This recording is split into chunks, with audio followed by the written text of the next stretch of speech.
Panatili po nito ang lakas ng hangin. Nasa tropical storm category pa rin ito. Taglay ang 65 kilometers per hour near the center na maximum sustained winds at gustiness na 90 kilometers per hour.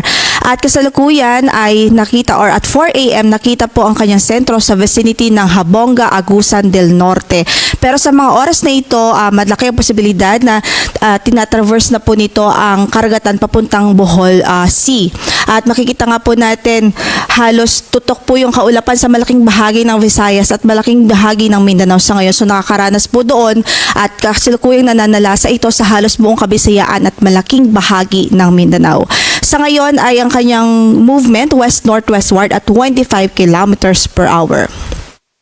So sa track na ipinalabas po nga natin, nasahan po natin na generally west-northwestward pa rin ang kanyang movement sa mga susunod na oras at simula ngayong umaga hanggang sa mamayang hapon, babaybayin po nito ang central at western Visayas. Pero kung makikita nga natin, yung diametro ng bagyo ay halos apektado po malaking bahagi ng Visayas at especially the northern portion ng Mindanao. So ito po yung nakikita nating projection niya after emerging dito sa Sulu Sea, pwede po na maging tropical depression na lamang siya.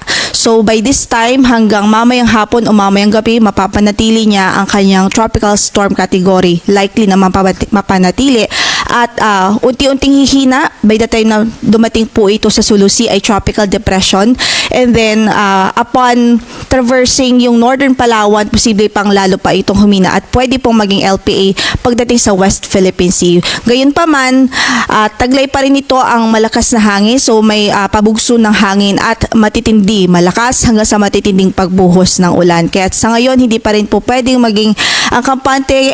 We're hoping by this time nasa safe at ligtas na mga lugar po ang ating mga kababayan, lalong-lalo na sa malaking bahagi ng Visayas at Mindanao.